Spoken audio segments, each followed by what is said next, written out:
Sir दुनिया के लोग समय में चक्कर खाया, लेकिन कुछ ऐसे होते जो इतिहास बनाया करते हैं। परम श्रद्धेय परम आदरणीय आनंद तुलारी पूज्य गुरुदेव के पावन चरणों में कोटि से नमस्कार करता हूँ। उपस्थित है मोक्षाभिलाषी पुण्यवान आत्मा, आपके समक्ष परम विग्रही प्रभु महावीर के अमृतमय वाणी कुछ समय रखने से पूर्व कुछ पंक्तियाँ सभी ध्यान से सुनेंगे और मिल करके बोलेंगे। बोले श्रीमान भगवान महावीर स्वामी की। मैंने मानुष जन्म तुझको हीरा दिया, मैंने मानुष जन्म तुझको इसको यूं ही गवाए तो मैं क्या करूं, इसको यूं ही गवाए तो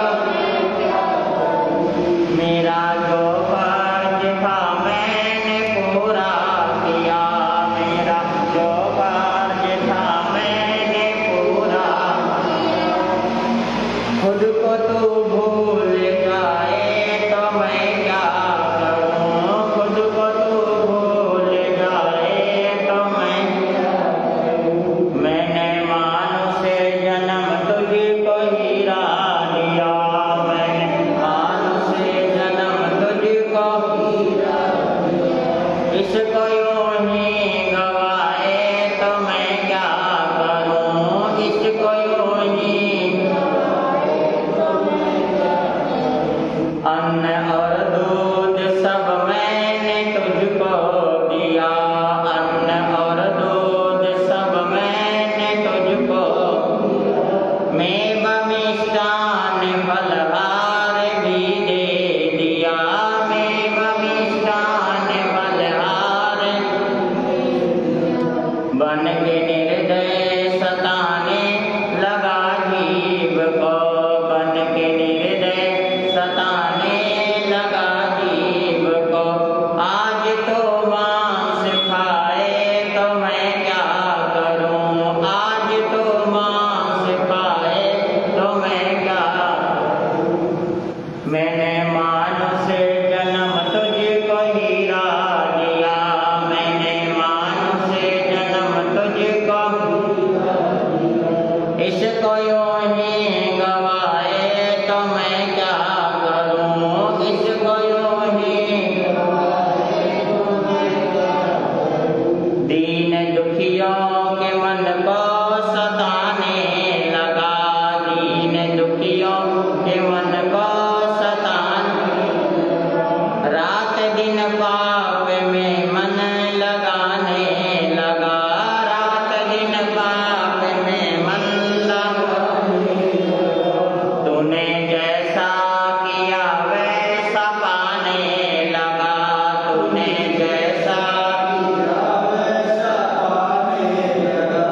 आज आंसू बहाए तो मैं क्या करूं, आज आंसू बहाए तो मैं क्या करूं। मैंने मानुष जन्म तुझको हीरा दिया, मैंने मानुष तुझको हीरा दिया, छोड़ कर छल कपट आत्म कल्याण कर, छोड़ कर छल कपट आत्म कल्याण कर। सहज ही छूट जाए तेरा आवागमन, सहज ही छूट जाए तेरा आवागमन। प्रेम अवसर गया हाथ आता नहीं, प्रेम अवसर गया हाथ आता नहीं। नरकों में जाए तो मैं क्या करूं, खुद ही नरकों में जाए तो मैं क्या करूं। मैंने मानुष जन्म तुझको हीरा दिया, मैंने मानुष जन्म तुझको हीरा दिया, इसको यूं ही गवाए तो मैं क्या करूं, इसको यूं ही। दानान हम अभय पयानं साचे सुवान वाजां वयन्ति तवे सुवा उत्तमं बम्बचेरं लोगो तमेशा मणेनाय पूते। लोकोत्तम जातपुत्र शरमन भगवान महावीर स्वामी का ये धर्म शासन धर्म प्रगति में प्रभु ने जो धर्म के उपदेश दिए हैं, धर्म के जो मार्ग उन्होंने फरमाए हैं, उनमें से कुछ बातें आप लोगों के समक्ष रखी जा रही है।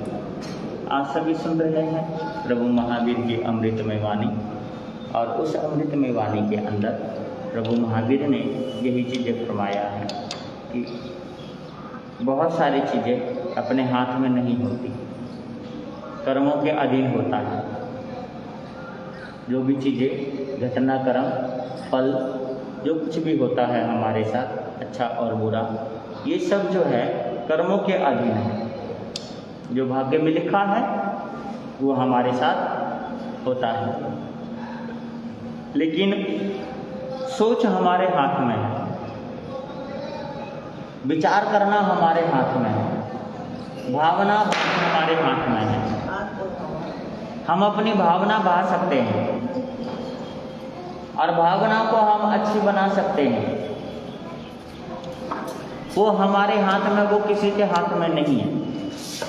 और इसीलिए यहाँ पर चर्चा दी है कि आप भावना भाए कि संसार की वस्तु अनित्य है। फिर आप भावना भाए जो वस्तु अनित्य है वो हमारी रक्षा नहीं कर सकते, अशरण भावना। फिर हम भावना भाए कि जो हमें शरणा नहीं दे सकती वो हमें सुख भी नहीं दे सकती, ये संसार भावना है। और संसार भावना के बाद आप भावना भाए कि मैं अकेला आया हूँ और अकेला ही दुनिया से क्या करूँगा, मेरे साथ में कुछ भी वस्तु जाने वाली नहीं है। तो इसलिए ये भावना है एकत्व भावना। उसके बाद आप ये सोचिए कि जब एकत्व भावना भानी है, जब हम अकेले आए हैं, अकेले ही जाना है, कुछ भी नहीं है, तो फिर आप अनित्व भावना भाए कि शरीर अलग है और हमारी आत्मा क्या है, अलग। दोनों चीजें क्या है, अलग अलग। शरीर और आत्मा दोनों अलग अलग वस्तु है, और दोनों अलग अलग वस्तु के ऊपर ही चिंतन करना है, विचार करना है। और मैं वो आपको बताता हूँ, जब ऐसा चिंतन करेंगे तो आपको क्या सोचना है, इसके पीछे क्या रहस्य है, वो मैं आपको बता रहा हूँ। आपको बताया था सुग्रीव नगरी मृगावती रानी, उसका एक पुत्र था जिसका नाम रखा गया था मृगापुत्र। वो जो मृगापुत्र है, झरोखे से उसने किसको देखा, मुनि को देखा। झरोखे से मुनि देख करके उसने चिंतन किया, सोचा कि ऐसा मैंने कभी देखा। उसको देखने से पिछला जन्म क्या आ गया, याद आ गया। याद आने से उसके मन में वैराग्य आ गया। हाँ जी, क्या आ गया मन में, वैराग्य आ गया। अब मैं आपको बताता हूँ, 3 तरह के वैराग्य होता है। एक होता है ज्ञान गर्भित, एक होता है दुख गर्भित, एक होता है वियोग गर्भित वैराग्य।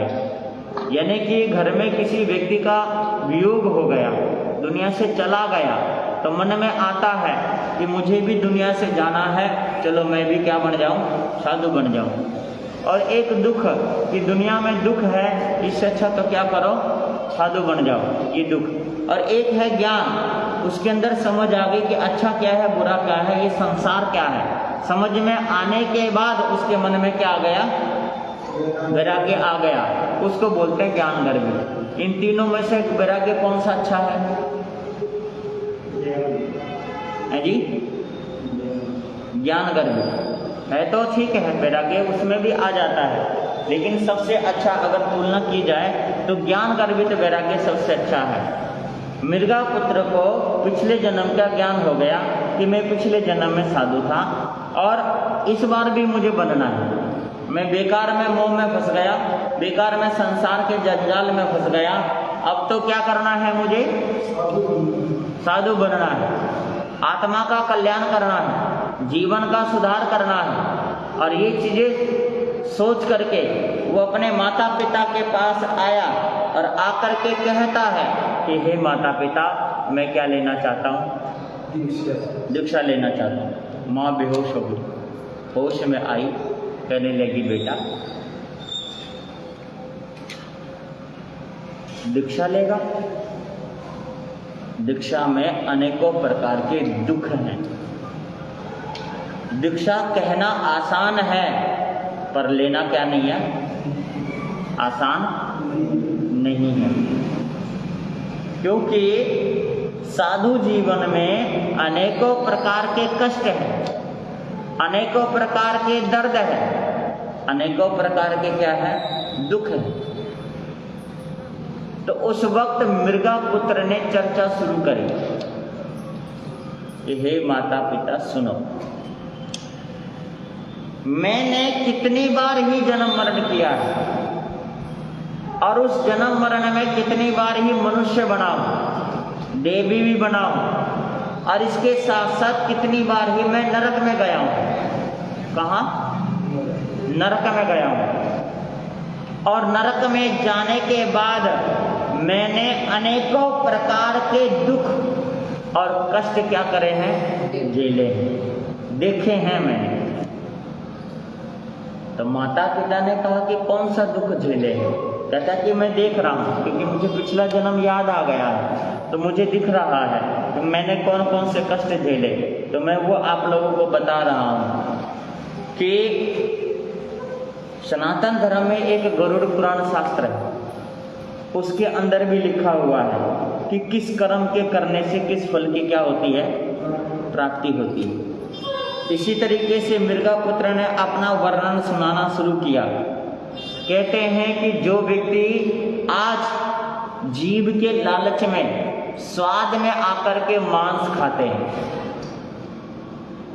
पशु पक्षी को मार करके वो अपने स्वाद में आकर के उसको पका करके खाते हैं, तो दूसरों के मांस खाने वाला व्यक्ति सीधा नरक में जाता है। और नरक में परमाधार्मी देव होते हैं जो कर्म का फल देते हैं। वो क्या करते हैं कि उस नारकी जीव जो मर करके गया है, जिसने मांस खाया है, वो मर के नरक में गया है, तो उसी का मांस उसका नोचते हैं, चिमटे से पकड़ के नोचते हैं, और नोच करके फिर उसको कढ़ाई में तलते हैं, गरम करते हैं, गरम करके उसको गरम गरम उसके मुंह में पकड़ के उसको ठूसते हैं। ले तेरे को बड़ा स्वाद आ रहा था ना, तू खा। यानी कि उसी का मांस उसी को ही क्या करते हैं? खिलाते हैं। उस समय वो नरक में रहा हुआ जीव वो चिल्लाता है, मुझे नहीं खाना है ना, मैं अपना ही मांस कैसे खाऊं?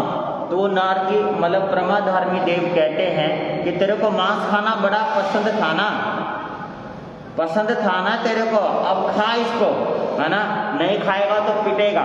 तो उसको पीटते भी, उसको मारते हैं, उसको कष्ट देते हैं, और उसको वो मांस उसके मुंह में ठूसते हैं। वो थू थू करता है, फिर से उठा करके उसके मुंह में क्या करते हैं? उसको ठूस देते हैं, ले इसको खा, बड़ा स्वाद लेकर के खाता था ना तू, नमक मिर्च लगा करके, मसाला लगा करके बड़े अच्छे से खाता था, अब इसको खा, अपना ही मांस खा, तेरे को पता चलेगा कि दूसरों के मांस नोचना कितना बुरा होता है। जब तेरे मांस नोचा जा रहा है तो तू चिल्ला रहा है, और तू किसी जीव का मांस जब नोचता था तो तब तेरे को दर्द नहीं होता था, तेरे को पता नहीं चलता था कि इस जीव को भी क्या हो रहा है? दर्द हो रहा है, कष्ट हो रहा है, पीड़ा हो रही है।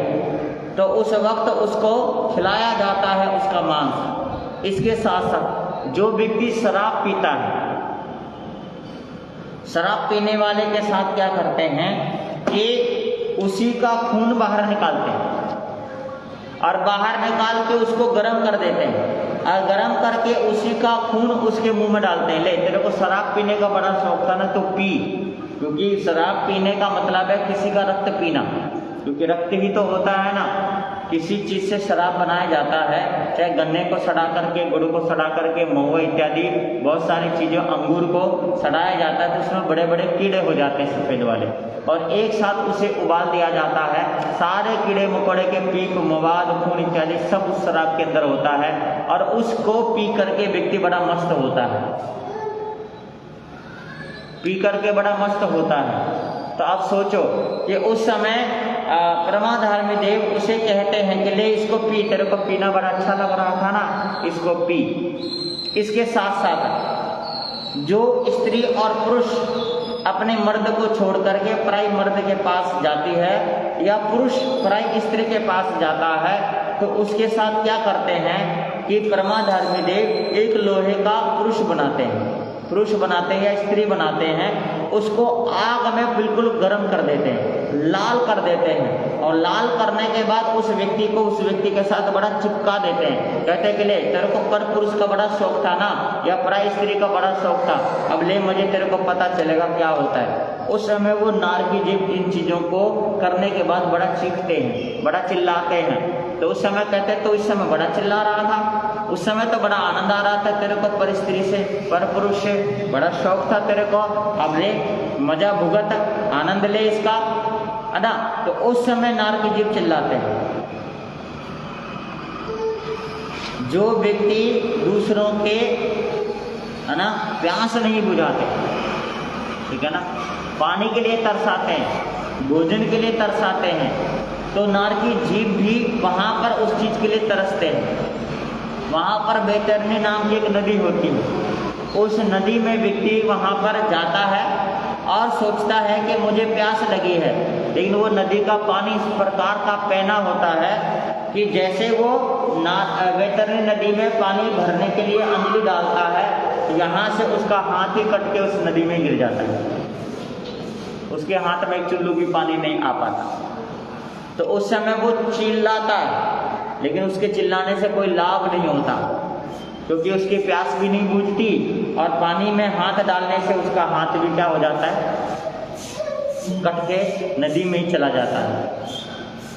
तो ऐसे यानी कि व्यक्ति जो भी कर्म करता है, नरक में जा करके अनेकों प्रकार के कष्ट क्या है वो है जी, नरक में भोगता है। तो उस समय जैसे कोई पशु है, उसके ऊपर अधिक अनाज लादा जाता है, तो उसके तरह ही नरक में इस तरीके से किया जाता है। पशु को कोई व्यक्ति मारता है, कोई पीटता है, तो उसी के अनुसार उसको मारा पीटा जाता है। अपनी सास को कष्ट देती है कोई बहू, यानी कि या बहू या सास या बहू को कष्ट देती है, या पति पत्नी को कष्ट देता है, या पत्नी पति को कष्ट देती है, यानी कि जिस तरीके से भी यहाँ पर इस जन्म में कर्म कर रहे हैं, या जो लोग इस समय कर रहे हैं सारा कुछ, अगले जन्म में आने वाले समय में इसी तरीके से वो कष्टों का क्या करते हैं, सामना करते हैं, कष्टों का वो भुगतान करते हैं उन्हें। हाँ जी, हाँ जी। उपाय तो एक ही चीज है कि अगर पहले किया है तो उसका पश्चाताप किया जाए और आगे से उस चीज को ना किया जाए, आगे से उस चीज को नहीं करना चाहिए, पश्चाताप करना चाहिए व्यक्ति को कि मैंने ये बुरा किया। क्योंकि उस जो सवाल किया कि भाई पी ली आगे, तो जो पिया आपने उसमें भी अनेक जीव मरते हैं, शुद्ध नहीं होता।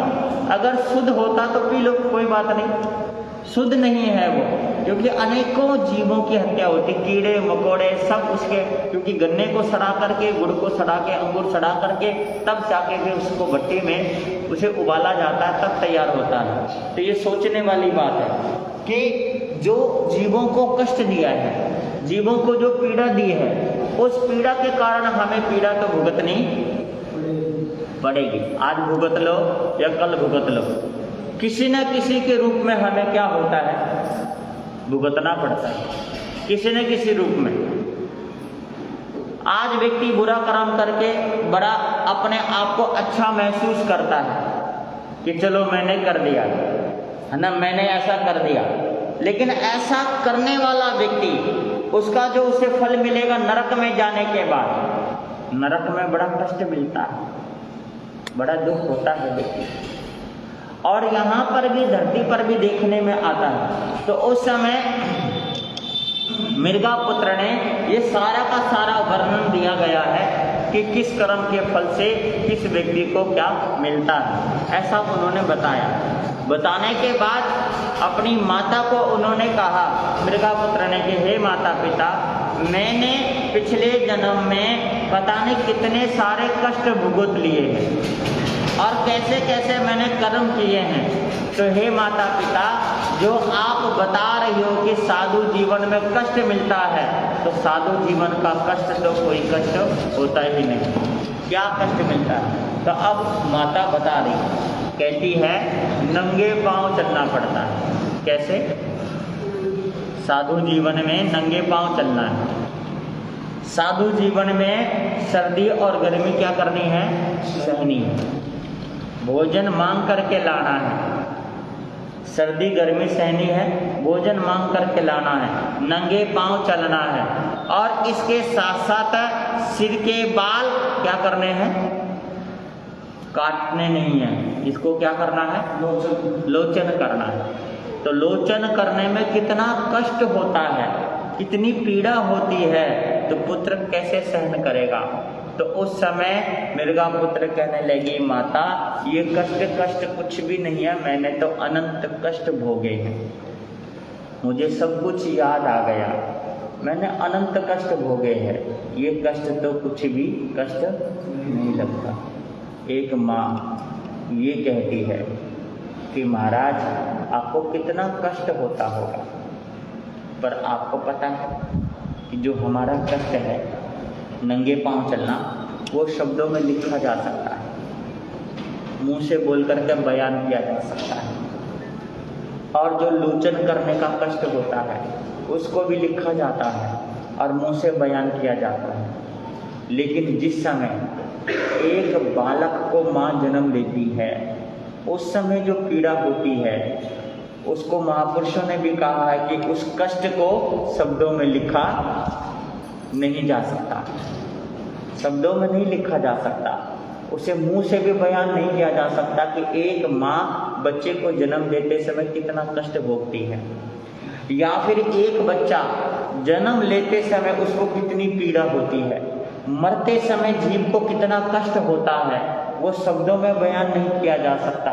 जब ऐसे ऐसे कष्ट भुगत लिए हैं, ऐसे ऐसे कष्ट को सामना कर लिया है, तो फिर ये तो कोई कष्ट है जी, ये तो कोई कष्ट ही नहीं है। मृगा पुत्र कहते हैं कि हे माँ, ये तो कोई कष्ट नहीं है। उसके बाद माँ ये कहती है कि बेटा, अगर तू साधु बन गए तो नगर नगर द्वार द्वार घूमेगा, सब जगह जाएगा, तुझे कोई चोट लग जाए, तुझे कोई बीमारी लग जाए, बुखार, खांसी, जुखाम, सिर में दर्द, तो बताओ वैद्य डॉक्टर या दवाई तेरे को कौन देगा? कौन तेरे को ध्यान रखेगा? तो उस समय मृगा पुत्र कहते हैं कि हे माँ सुनो, जंगल में एक हिरण रहता है, उसको बुखार भी होता है, उसको चोट भी लग जाती है, उसे दर्द भी होता है, उसकी तबीयत भी खराब होती है, तो अब बताओ उसे दवाई देने के लिए कौन जाता है? हाँ जी बताओ आप लोग। हाँ जी, कोई नहीं जाता। लेकिन वो ठीक होता या नहीं होता? है जी, बीमार भी होता है और वो ठीक भी होता है, उसे दवाई देने के लिए कोई नहीं जाता। तो उस समय मृगा पुत्र ने कहा कि हे माता पिता, जिस तरीके से उस हिरण के बीमार होने पर कोई दवाई नहीं दे करके आता और वो हिरण अपने आप ही ठीक होता है समय आने पर, तो इसी तरीके से मैं भी क्या हो जाऊंगा? है जी, मैं भी ठीक हो जाऊंगा। अगर मुझे तकलीफ होगी तो मैं भी ठीक हो जाऊंगा, कोई बात ही नहीं है। ये तो बार बार यानी कि तर्क माता करती है, तर्क माता करती है। माता ये भी कहती है, बेटा अगर किसी दिन तेरे को भोजन नहीं मिला तो मैं व्रत कर लूँगा, किसी दिन भोजन नहीं मिला तो क्या कर लूंगा मैं? व्रत कर लूंगा। समझ रहे हो? क्योंकि जब से जन्म हुआ है हमारा और आपका सबका, कितने कुंटल तो गेहूं खा चुके होंगे हम? नहीं खा चुके? कितने कुंटल तो हम चावल खा चुके हैं, दाल, सब्जी, दूध, दही, है जी? बोलो, गिनती है कितने खा चुके हैं? है जी? कितने खा चुके हैं, लेकिन ये पेट भरने में आया? बोलो, भरता है? नहीं भरता। तो अगर एक दिन नहीं खाएंगे तो क्या तकलीफ हो जाएगी? क्या दिक्कत हो जाएगी? नहीं खाएंगे तो कुछ भी नहीं होने वाला। सज्जनों, ये हिंदुस्तान का आंकड़ा मैं आप लोगों को बता रहा हूँ कि हिंदुस्तान का आंकड़ा है कि जितने लोग भूखे नहीं मरते, इतने तो खा करके मरते हैं लोग। खा करके मरने की संख्या ज़्यादा है लोगों की, कि वो खा करके मरते हैं। कैसे? कि वो खाते रहते हैं, अनेकों प्रकार की शरीर में बीमारी बनती रहती है, शरीर को जरा सा भी आराम नहीं देते, वो खा करके, है ना, एक दिन दुनिया से क्या हो जाते हैं, अनेकों प्रकार की बीमारी लगती है। और बीमारी लगने के बाद भी वो खाते रहते हैं, फिर भी छोड़ने का क्या नहीं करता, मन नहीं करता, फिर भी वो खाते हैं। तो इस समय मृगपुत्र के सामने जब माता पिता ने कहा कि अगर तेरे को भोजन नहीं मिला तो क्या करेगा? कहता कुछ नहीं, मैं व्रत कर लूंगा। सज्जनों, आपको पता है जैन मुनि को एक चीज सिखाया जाता है कि अगर भोजन मिल गया तो बढ़िया है, और भोजन नहीं मिला तो और भी बढ़िया है। भोजन की क्या नहीं करनी, चिंता नहीं करनी, रहने की भी चिंता नहीं करनी, किसी भी चीज की चिंता नहीं करनी। आप देखो ना कि आप लोग मनुष्य हैं, आप लोग कमा लेते हैं, अपनी भावनाओं को भी व्यक्त कर लेते हैं, सब कुछ कर लेते हैं, लेकिन जो पशु है, पक्षी है, जो जंगल में रहते हैं, जो आकाश में उड़ते हैं, उन लोगों के लिए घर कौन बनाता है जी? कमा करके कौन लाता है उनके लिए? उनके लिए बैंक बैलेंस कौन रखता है? उनकी प्रॉपर्टी उनके नाम कौन करता है जी? क्या वो सोने की अंगूठी पहनते हैं, सोने की चैन पहनते हैं, सोने की कड़ा पहनते हैं? बताओ ना। ब्यूटी पार्लर जाते हैं, बोलो तो, और फिर भी वो सुंदर नजर आते हैं जी? एक कुत्ता, आप बताओ, आपकी तरह रोजाना दंत मंजन करता है, फिर भी उसके दांत क्या है जी? है ना? आप सोच करके देखो, उनकी व्यवस्था किसने की है जी? और आपकी व्यवस्था कौन करेगा? है जी? आजकल तो दुनिया पैसा करती है और करती है अपने। नहीं, मैं बता रहा हूँ ना, मैं आपको बता रहा हूँ, जैसे आप कह रहे हो कि दुनिया पैसे खर्च करते, व्यवस्था करती है, उसके बावजूद भी वो परेशान रहती है जी? उसके बावजूद भी क्या है? दुनिया के पास पैसे की कमी नहीं है, हर एक के पास अपना क्षमता अनुसार, है ना, सामर्थ्य अनुसार पैसा है, और फिर भी दुनिया क्या है? दुखी है, परेशान है। तो ये सोचने वाली बात है। कौन करता है व्यवस्था उन पशु की, उन पक्षियों की? कौन कमा के लाता है? कौन प्रॉपर्टी उनकी बांटता है? या पशु और पक्षी प्रॉपर्टी के झगड़े में कौन पड़ता है? सज्जनों, ये जीव दुनिया में आया है तो उसकी व्यवस्था करके भेजा गया है। इसी तरीके से हम लोग भी दुनिया में आए हैं तो हमारी भी व्यवस्था क्या है? बनी हुई है। तो इस चीज के लिए तो कभी घबराना नहीं चाहिए, इस चीज के लिए कभी चिंता करनी नहीं चाहिए, इस चीज के लिए कभी फिक्र करनी नहीं चाहिए कि मेरा क्या होगा, मेरे बच्चों का क्या होगा, मेरे बाद क्या होगा। ये सब हम बहुत सारी चीजें दिन रात सोचते ही रहते हैं। मृगपुत्र कहते हैं कि हे माता पिता, ये सोचने की क्या नहीं है, आवश्यकता ही नहीं है। क्योंकि जैन मुनियों के लिए हमारे गुरुदेव श्री प्रेम सुख जी महाराज साहब कहा करते थे कि मुनियों के बारे में कहते थे कि साधु के सहज घर पट्टे यानी कि हजारों घर खुले रहते हैं। साधु के सहज घर पट्टे, कोई देवे कोई नट्टे, है ना, कभी घी घना, कभी मुट्ठी चना, कभी कभी वो भी मना। यानी कि साधु का जीवन ऐसा होता है, कभी कभी तो बहुत कुछ मिल जाता है और पता चलता है कभी कभी कुछ भी नहीं मिलता। साधु का जीवन ऐसा होता है कि कभी कभी तो बहुत दुनिया आ जाती है और पता चलता है कि एक भी लोग नहीं आ रहे। लेकिन साधु जब दुनिया आती है बहुत सारी तो उसका अभिमान नहीं करते, और दुनिया नहीं आती तो उसकी गिलानी भी नहीं करते, शोक भी नहीं करते। तो सज्जनों, कभी भी इन चीज़ों से ध्यान ही नहीं देते, वो तो अपने ध्यान में ही मगन होते हैं, उसी का नाम साधु जीवन होता है। तो मृगापुत्र अपने माता पिता के सामने कह रहे हैं कि हे माता पिता, मुझे तो अपनी ही अंतर आत्मा में मगन रहना है, मुझे किसी से कोई मतलब नहीं रखना। ये खाने को मिलेगा या नहीं मिलेगा मुझे इसकी भी जरा सी क्या नहीं है जी? चिंता नहीं है। क्यों करे चिंता? किस चीज की चिंता? खाने की? खाने की तो कभी चिंता करनी ही नहीं चाहिए। सज्जनों, ऐसे बहुत सारे लोग हैं जो कोई काम धंधा नहीं करते, उनको भी शाम को कहीं ना कहीं से क्या मिल जाता है जी? भोजन मिलता है ना, कहीं ना कहीं से तो मिलता ही है। वो ठीक है, संसार की व्यवस्था है, करते हैं तो वो चीजें। तो उस समय माता पिता उनको कहते हैं मृगापुत्र को कि हे पुत्र, तू राजघराने का है, राजघराने का है, सुकुमाल है, तूने कभी मेहनत नहीं करी, कभी तू चला नहीं, ठीक है, कभी तू चला नहीं नंगे पाँव, हमेशा रथ में घोड़े में बैठ करके चला है, हाथी पर बैठ करके चला है, कैसे करेगा? कहते माँ, मैं अपने आप ही क्या है कर लूँ, मैं अपने आप ही कर लूँ, मुझे सब कुछ दिख गया है कि कैसे कष्ट मुझे झेलना है, कितना दर्द मुझे सहन करना है, वो मैं दर्द अपने आप ही क्या कर लूँगा, सहन कर लूँगा, है ना। और दूसरी बात माँ, कष्ट इस शरीर को होगा, आत्मा को तो कोई कष्ट नहीं होगा, क्योंकि आत्मा अलग है और शरीर क्या है, अलग है।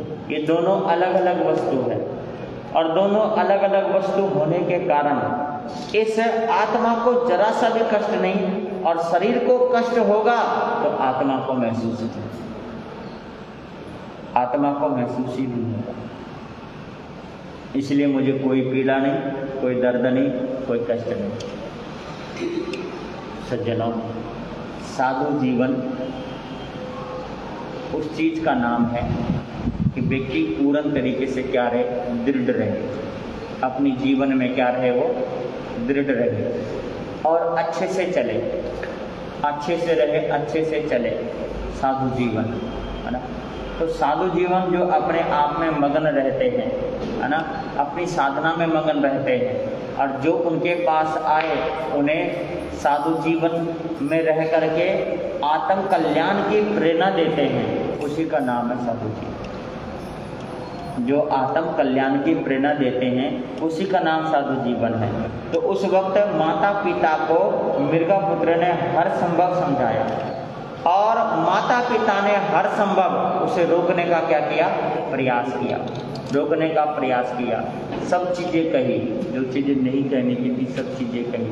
फिर भी मृगापुत्र ने हर शंका का समाधान करते हुए कहा कि मेरा मन पक्का है और मैं क्या लेना चाहता हूँ, हैं जी, दीक्षा ही लेना चाहता हूँ, बस दीक्षा लेना चाहता हूँ। तो उस वक्त माता पिता ने कहा ठीक है पुत्र, अगर तू नहीं मानता तो तू क्या ले ले, दीक्षा ले। और उस समय मृगापुत्र ने दीक्षा ले ली। और जिस तरीके से मृगचर्या करती है, मृगचर्या, और जिस तरीके से साधु जीवन में एक शब्द दिया है गोचरी, गोचरी शब्द दिया है साधु जीवन में। एक होता है गधाचरी, एक होता है गोचरी। तो गो बोलते हैं गाय को, और गधा तो गधा ही है। तो गधा भी चरने जाता है और गाय भी चरने जाती है। तो गधा जब चरता है तो आपने कभी देखा हो तो गधा जड़ से घास को काटता है। किसको? जड़ से क्या कर लेता है, उखाड़ लेता है, इसलिए उसका नाम क्या है, गधा। वो जड़ से उखाड़ लेता, अगले दिन वहाँ पे घास ही नहीं उग पाता। गाय जो होती है, गाय ऊपर से खाती है। कहाँ से? जड़ से नहीं काटती, ऊपर से खाती है। ऊपर से इसलिए खाती है गाय कि ऊपर से पेट भर के जगह जगह घूम करके घास चर लेती है गाय। अगले दिन जब अगले दिन जाती है तो फिर से वो घास थोड़ा सा और ऊपर उग आता है और फिर से वो चर के आ जाती है। यानी कि रोजाना उस घास में जा करके चर के आती है गाय, और घास कभी क्या नहीं होता, खत्म नहीं होता। लेकिन गधा जब चरने जाता है तो पूरे जड़ से उखाड़ देता है, वहां पर घास ही नहीं उग पाता है। इसलिए साधु जीवन में ये चर्चा दी है गोचरी शब्द। गोचरी यानी कि साधु जब जाए तो गधाचरी बन करके ना जाए, गोचरी बन करके गोचरी करे, गोचरी जा करके गौ बन करके जाए, गोचरी करे। तो गोचरी कैसे कि एक रोटी इनसे ली, 2 रोटी इनसे ली, आधी रोटी इनसे ली, इनसे सब्जी ले ली, इनसे दूध ले ली, ऐसे घूम फिर करके सब जगह से गोचरी लाना, उसको बोलते गोचरी। और ऐसे देने में किसी को जोर भी है जी। अगर आप लोग जैसे श्राद्ध के दिनों में क्या होता है, पंडित को आप बुलाते हो तो उस दिन आप लोग हलवा, पूरी, खीर, सब्जी सब बनाते हो, है ना। तो एक दिन आपने खिलाया, कितने दिन? एक दिन खिलाया। तो क्या 8 दिन 10 दिन लगातार आप उसी तरीके से खिला सकते हो? है जी? नहीं खिलाएगा ना, है ना, नहीं खिलाएगा। क्योंकि वो जो है हलवा पूरी खाने वाला रोजाना एक ही घर में इस तरीके से भोजन क्या है। चलो ये तो पंडित की बात कही है मैंने। अगर आपके घर में आपका दामाद आ गया तो जिस दिन दामाद आएगा तो उस दिन क्या क्या बनाएंगे खाने के लिए, है जी? बढ़िया बढ़िया भोजन बनाएंगे। अच्छा, उस दिन आपने बढ़िया बढ़िया भोजन बनाया, वो अगले दिन भी रुक गया आपका दामाद, तो क्या करेंगे आप?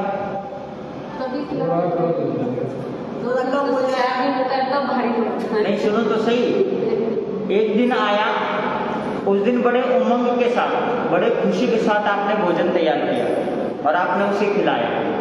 अगले दिन आपने भोजन तो कराया लेकिन एक आइटम कम हो गया। क्या हो गया? एक आइटम आपने कम कर दिया। उसके अगले दिन, तीसरे दिन 2-3 आइटम क्या हो गया? कम हो गया। और चौथे दिन जो घर में बनता है वो है जी। और इसीलिए हरियाणा की भाषा की एक बात बता रहा हूँ, कहा गया कि दूर जमाई फूल बराबर और गांव जमाई आधा और घर जमाई गधे बराबर, जब चाहे जब ना जाओ, ये हिसाब। तो इसलिए यहाँ पर जैन मुनियों के लिए सिखाया गया है गोचरी शब्द, कि गोचरी शब्द एक के ऊपर जोर नहीं पड़ना चाहिए और आपकी भी पूर्ति हो जाए और किसी को क्या ना हो, कष्ट ना हो। तो मृगापुत्र साधु बनने के बाद मृगचर्या यानी कि थोड़ा थोड़ा सबसे आहार लेना, मृगचर्या यानी कि आजादी की जिंदगी जीना। और किसके भरोसे? कहते हैं कि साधु जीवन किसी एक के भरोसे पे चलता ही नहीं। हाँ जी, साधु का जीवन किसी एक के भरोसे पर, बोलो, चलता नहीं है। और साधु का जीवन एक के भरोसे पर ही चलता है। हाँ जी, अब बताओ ना। साधु का जीवन एक के भरोसे पर नहीं चलता, पर साधु का जीवन एक के भरोसे पर ही चलता है। बताओ कैसे? ऊपर वाला ही है। देखिए, इस दुनिया में साधु का जीवन एक के भरोसे पर नहीं चलता और साधु का जीवन एक के भरोसे पर चलता है परमात्मा, धर्म। बस उसी के भरोसे पर साधु का जीवन चलता है और दुनिया में एक के भरोसे पर साधु का जीवन नहीं चलता बस। लेकिन मृगापुत्र की जो चर्या थी वो मृग की तरह चर्या थी और आनंद मंगल से वो आराम से साधु जीवन का पालन कर रहे थे। शास्त्रों का बोध उन्होंने प्राप्त किया और साधना उन्होंने करी और अनित्य भावना भा करके, अनित्य भावना कि शरीर अलग है, आत्मा अलग है, कष्ट जो हो रहा है वो शरीर को हो रहा है, आत्मा को नहीं हो रहा है। आत्मा को कोई कष्ट नहीं होता, तो वही कल वाली बात है, नैनम छिन्दन्ति शस्त्राणि, कि शस्त्र जो है इस आत्मा को छेदन वेदन नहीं करता, धूप भी नहीं काटता, है ना। इस आत्मा को जरा सा भी किसी प्रकार की क्या नहीं होती, कष्ट या पीड़ा नहीं होती, पीड़ा तो हमें होती है। इसलिए दोनों अलग अलग चीजें हैं। जिस दिन हम इस चीज को समझ जाएंगे उस दिन हमें कोई भी दुख क्या नहीं करेगा, दुखी नहीं करेगा, कोई भी कष्ट हमें कष्टदायक नहीं लगेगा। बस इस चीज को मान करके चलेंगे, आपका जीवन आनंद मंगल में रहेगा। बस आगे की चर्चा फिर अपन आगे करेंगे, मिलकर के बोलेंगे। धर्म कल्याणकारी है धर्म की, कभी ये तुम भूलो ना, धर्म कल्याणकारी है धर्म की,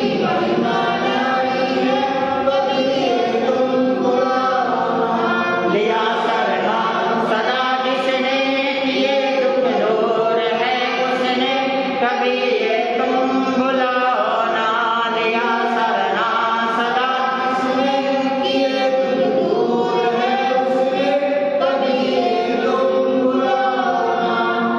अब सभी अपने अपने स्थान पर खड़े होकर के जयकारा बोले, बोले श्रवण भगवान महावीर स्वामी की, आचार्य भगवंतों की, संसार के सभी महापुरुषों की, सर्व धर्म की, श्री जैन धर्म की, श्री चित्तारी मंगलम अरिहंता मंगलम सिद्धम मंगलम साहु मंगलम केवली पुनः मंगलम, चित्तारी लघुतम अरिहंता लघुतम सिद्ध लघुतम साहु लघुतम केवली पुनः लघुतम, चित्तारी सन भोजम अरिहंता सन भोजम सिद्ध सन भोजम साहु सन भोजम केवली पुनः भोजम, अरिहंतों का सरना, सिद्धों का सरना, साधुओं का सरना, जय धर्म का सरना, चार शून्य और न सुनना कोई, जो भव्य प्राणी करे आचरण का।